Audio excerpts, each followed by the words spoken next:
and welcome to the Hybrid School Builders Podcast. I am your host, Rebecca Foley, and I am so glad you are joining me today. I am a fellow grassroots founder who is hoping to make your journey toward founding a sustainable hybrid school a little bit easier.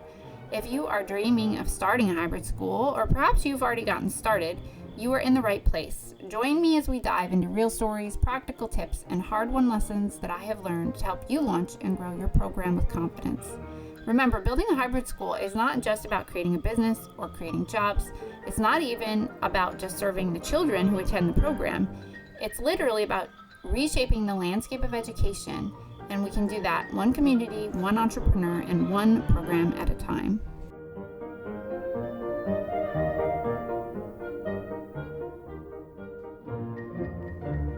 Hey guys, I wanted to do what should be a quicker episode following up on the last one about paying yourself, where I talk a little bit more about getting into that budgeting part where you are planning out your budget for the purpose of setting your tuition. Okay. Now, this is probably happening in the planning phase. So you are probably talking to people, kind of getting a feel for what your market is, how your market is responding, maybe having informational meetings, just having conversations, maybe sending out some surveys. So you're probably still in that planning phase. And the infrastructure part that you've done so far is research infrastructure, as far as what kind of staffing am I going to need? What kind of technology systems am I going to need, if any? And how much do they cost? The reason that you have all of this information is so that you can create a budget, a planning budget, so you know what your expenses are going to be, so you can set tuition. Okay. The actual building of the infrastructure, like signing up for all of the things, finding the building, hiring the people, all of that happens in the next phase. But you need to know what those are going to be for your budget. Okay. So what I recommend, and this worked for a long time, except when I didn't have my estimates correct. Okay. So what I recommend is just very simply, it's very simple. You're just adding up all of the expenses that you're going to have, and you're adding a cushion onto them. And you're adding in maybe a miscellaneous category. I always had a miscellaneous category, and I just called it miscellaneous. And I put, I think in the beginning it was like $500. And then later it turned into a couple $1,000s. It was kind of dependent on how big the entire budget was. And I never regretted having that. Okay. You're just adding up all those expenses, trying to run 10% above what you think you're actually going to need. Like, just pretend it's going to be 10% more. And then you work backwards to find your tuition. Okay. Now, that is going to, and this work gets a little sticky with this, it's going to depend on the number of kids you have. And you might ask, but what do I do if I don't get the number of kids? Okay. And that is one of the hardest parts to figure out what to do. You kind of sometimes you have to have a plan A and a plan B, but you're doing your preparation and your market validation and all of that, so that you've got a pretty high degree of confidence that you have a lot of interest in the program, and that you are going to be able to get to your target number. And that's the best plan in the long run. But in the short run, when you're first, building your reputation and all of that, and you may not have all the kids you need, but you still can't jack your tuition way up to cover, maybe having the class only 2/3 full or something. In that case, you kind of have to tighten your belt and maybe work yourself for a little less. And I told you, do not do this long term. Okay. But you might have to work for a little less, wear more hats in the beginning. Generally, the founder is the one who does that to themselves. Don't do this to your teachers or your other staff. They should be getting paid fairly. Your bills all need to be paid. So what ends up happening is the founder, if things are a little tight the first year, is the one who, maybe pays themselves last or cuts their own wages a little bit. But do not do this in the long run. Okay, because you will burn yourself out, and you need to be able to value yourself. Okay, if it's just you and you're an LLC, you don't really need to tell anybody about it. If you're a nonprofit, you have to make sure that your board sees the budget and sees how much you're supposed to be getting paid, for whatever position you're holding. Let's say you're the director, and then say, but I think I can only manage to pay myself this much, which you're not technically paying yourself if you are a nonprofit. The board is supposed to be setting the pay for the executive director. That's a whole other topic as far as nonprofit structure. But let's say that it's a board of, say 4 people, it's you and you're hiring 2 teachers. Technically, you are acting as the executive director in that situation. And if that happens and you say, well, I would like the fair wage for me, the fair salary for the position that I hold, you don't have to say for me, okay, for sustainability for this program might be at $25,000, okay, because I'm working 20 hours a week and I have a lot of responsibilities, but I'm only managing 2 people and, maybe I'm not working a whole lot certain times of the year, blah, blah, blah. Okay, whatever that number is.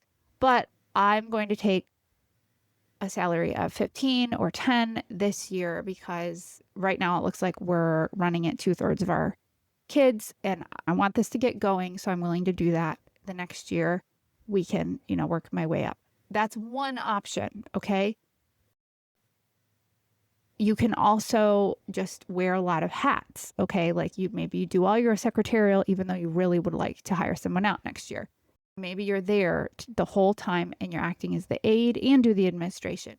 Okay. You have a very skeletal staff, but know that you're only doing it short term and you know what your budget is supposed to be functioning at. Okay. Because it's not sustainable.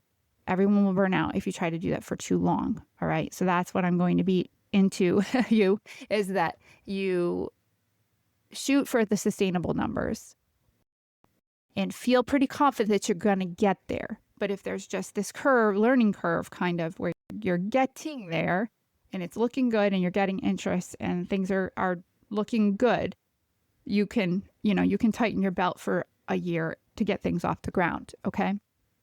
So all that said, you still are going to need a minimum to open. Okay. And you should tell your families this and you should know what that number is. Okay. You might say we need a minimum of 8 kids to open, or maybe it's 10 kids. Let's say that your target number is 14 kids per class and your budget is operating on that. So you get your total number of expenses and for your entire program, let's say it's 2 classes the first year and you've got 2 teachers and you, and that's it. Okay. And then you get your rent and you get your other expenses and you've added all of that up and you get your total number and you say, okay, I'm going to divide that by, 28 kids and you get a tuition number, say it's $3,500. Okay. And that's for 14 kids and 14 kids. And it's going to cover your expenses. It works. Okay. And it's got everything in it. That's your ideal. Everyone's getting paid fairly. All the bills are paid. There's a 10% cushion. You've got 28 kids. Okay. Well, what happens if you get 28 kids and then a family leaves in the middle of the year and you don't have anyone to take their spot? Or you only get 24 kids. Okay. Do you open? So what you have to do is you kind of have that like backup budget and say, if we only get 20 kids, and these are just example numbers. These might not be the exact numbers. Okay. Let's say we only get 20 kids. Are we going to be able to open? Okay. Based on our tuition numbers, the number that you came up with for your tuition.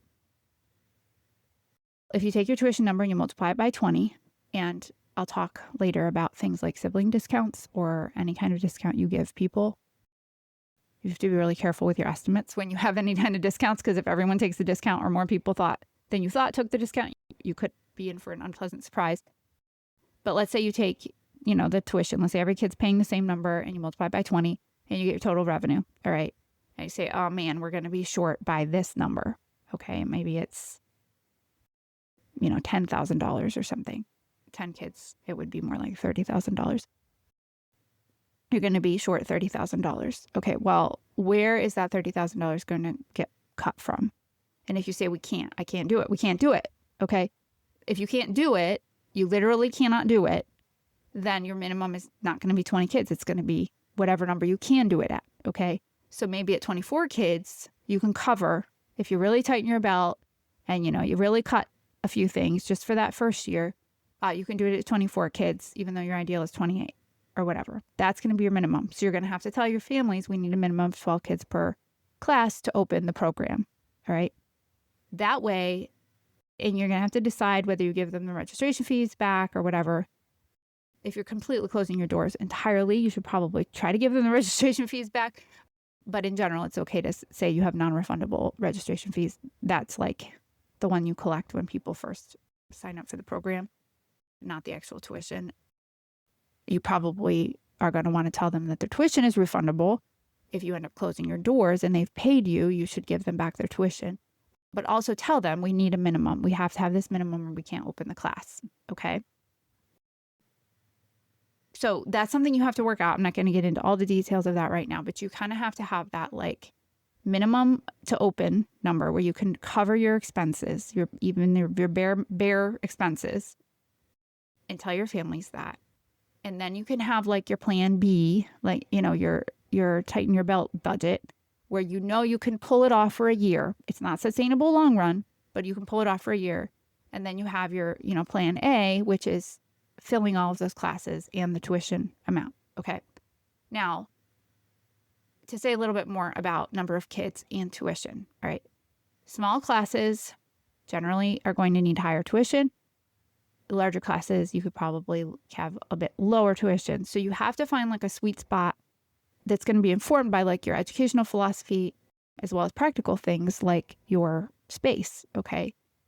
Sometimes we had a room or a couple rooms. Sometimes it was just one room in a church that was just smaller than the other ones. And we couldn't fit more than like 10 kids in the room without it being really uncomfortable. So then we had to make a decision. And this happened a little bit later when we had multiple classes going on. And we had to make a decision like, is the class going to pay for itself, pay for the teacher, pay for the supplies? And, how does it contribute to the entire school, whether or not we open that class? And you do want the class to pay for itself, its existence, even if it doesn't contribute a whole lot to everything else as far as finances, or you really shouldn't open it.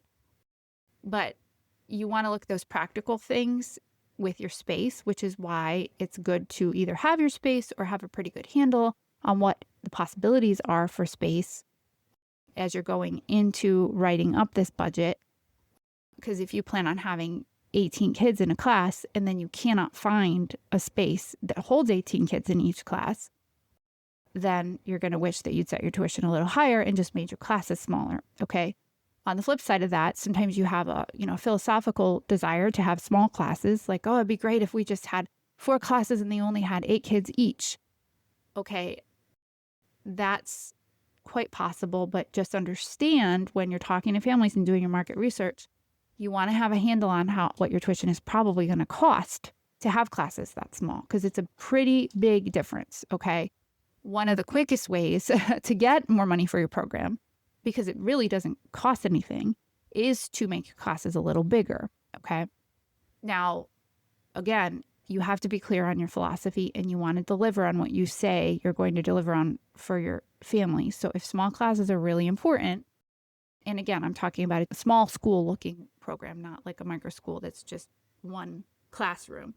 I'm talking about something that looks a lot like an actual school with different classrooms and different groups of kids.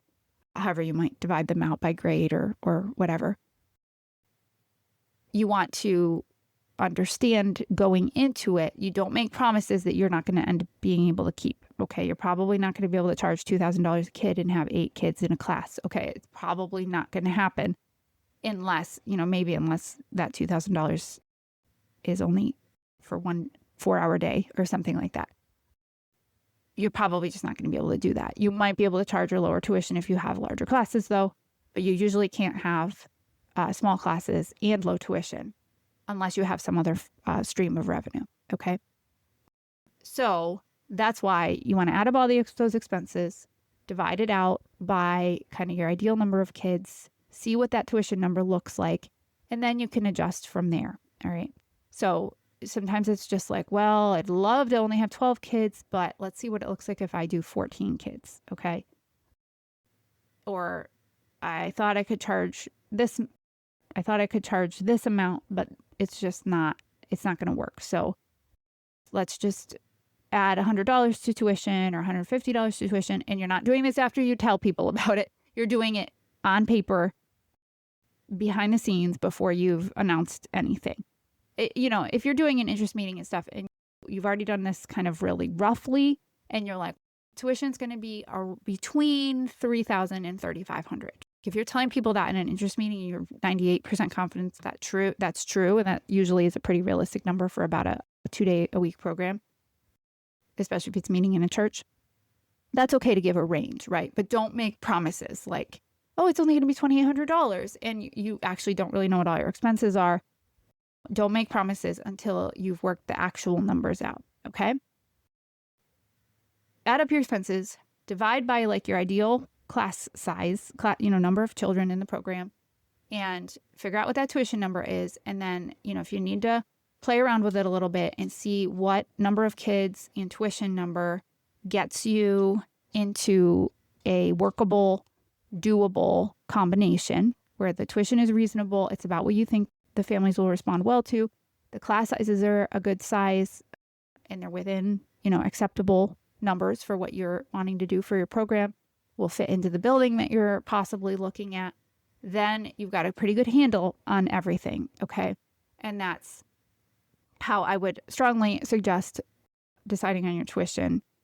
And again, remember that budget's including a well-informed staffing infrastructure and all of the other pieces that go into it, facilities and all of that you've done that research and you know what that total number is going to be, okay?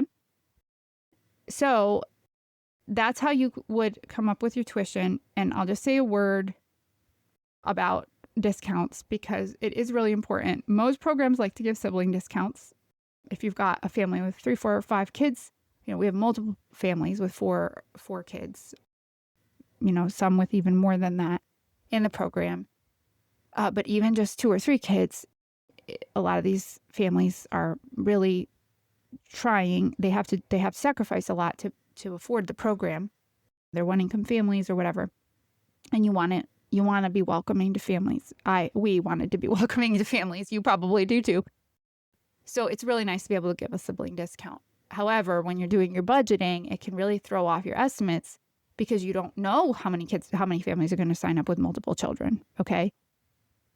If you give a large sibling discount, you might end up having your revenue per kid get pretty impacted by that. So you have to make sure that you kind of have to project and forecast about what you think is a realistic number. Okay. A lot of families, if you have multiple grades, a lot of families have at least 2 kids. Okay. A lot of them. And many will have 3 kids. Okay. So you might want to run some numbers and say, well, I'm not going to get 100% of my posted tuition number.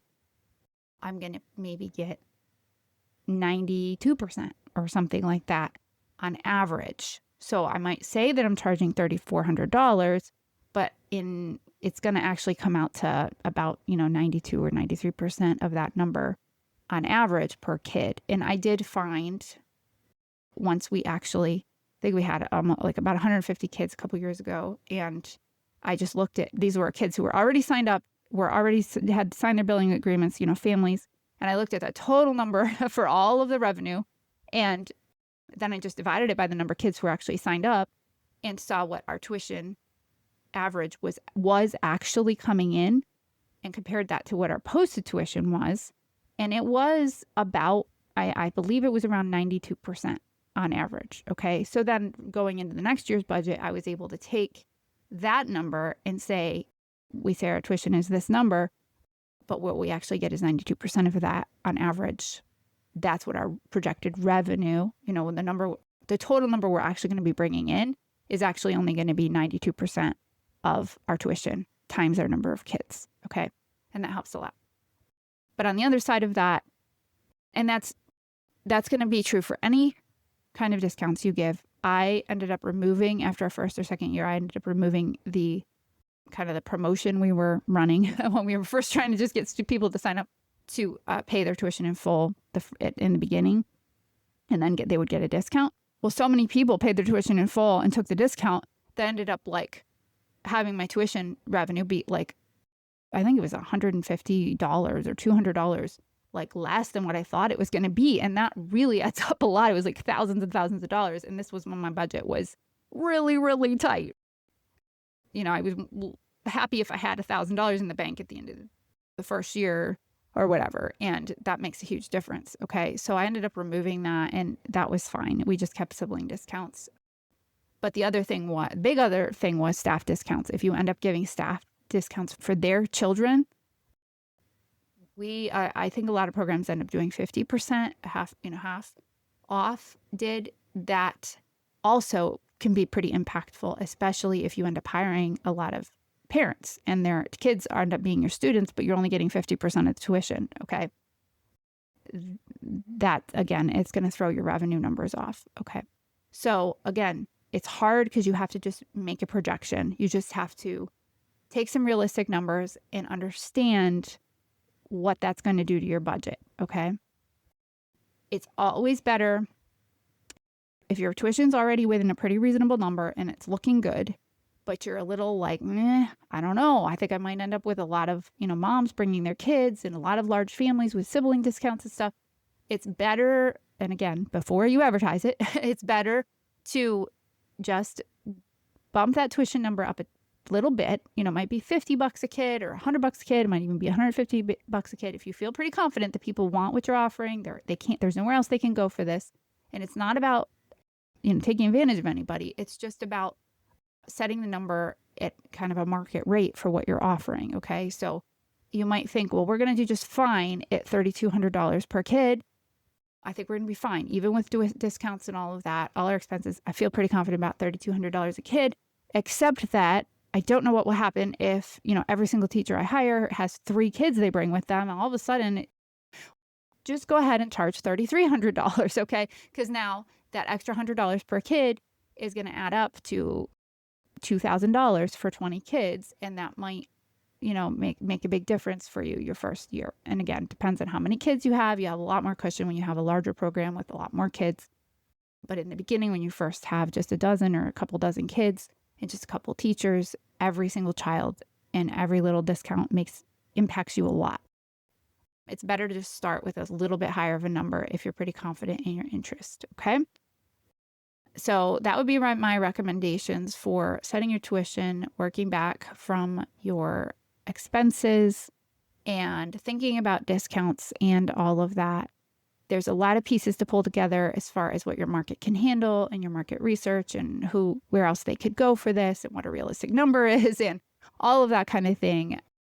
But nice thing about a hybrid program is that because it's part-time, it's usually still a lot more affordable than any other method of private schooling. And you are still giving the parents a really excellent, robust program, and you're really helping them a lot. And especially if there's no other hybrid programs or the philosophy that you have in your area, there's probably going to be a market. If there's people, there's probably going to be a market for what you're offering. And it's better to just make sure you're financially stable by starting at a realistic number. And if it's a little higher than what you wish that it could be, that's probably okay, because in the long run, you're creating sustainability by making sure you're paying everyone well and you have a little bit of money in the bank for any kind of surprises.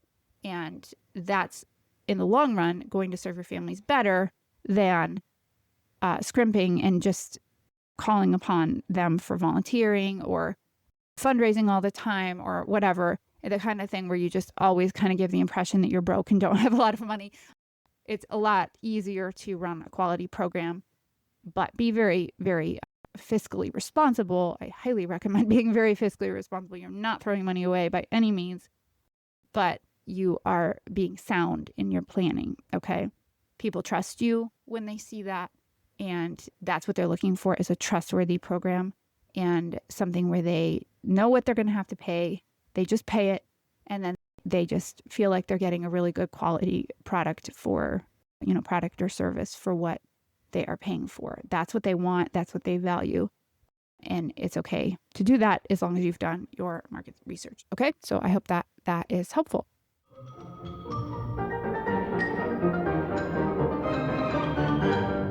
Thanks so much for listening today. Don't forget to subscribe and make sure you check out the resources I am developing at startahybridSchool.com. Send me an email anytime. I would love to hear from you. Until next time.